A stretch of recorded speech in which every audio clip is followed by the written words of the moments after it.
And so here's a prime example of how particle motion in a solid actually takes time. You've got right here this fireman, and he needs to get up to the moon. And he has a ladder that reaches all the way from Earth 1 meter from the moon here. This ladder is 384,392,999 meters long. And so to get up to the moon, he just moves this ladder up 1 meter in 1 second. But how long does that actually take him? Well, to figure that out, we need to use this formula.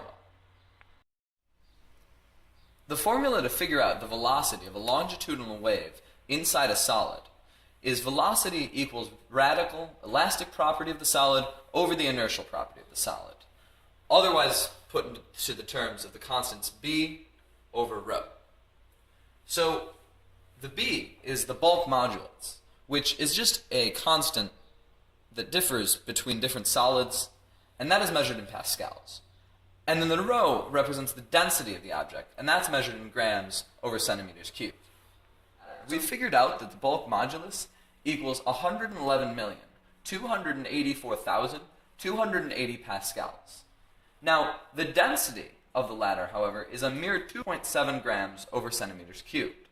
And so we plug this into our equation, and we find that 111,284,280 pascals divided by 2.7 grams over centimeters cubed is actually equal to 6,420 meters per second.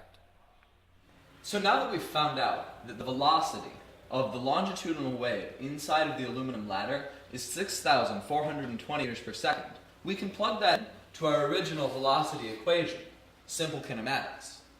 And doing a little bit of algebra, we figure out that time is going to equal the distance from the Earth to the moon over the velocity of particles inside the aluminum ladder. So, we figured out that time is going to equal 384,393,000 meters divided by 6,420 meters per second. And so we cancel the meters, and we end up figuring out that time, it's going to take fireman's ladder 59,874.299 seconds to get to the moon. That's almost 17 hours. So not only is our fireman going to have to stand there with a ladder for 17 hours, but he still has to climb all the way up to the moon. The moral of the story is, first of all, motion inside of a solid does not happen instantaneously. It happens at the speed of sound inside of that solid. And secondly, don't call the firemen on Earth when you have a fire on the moon.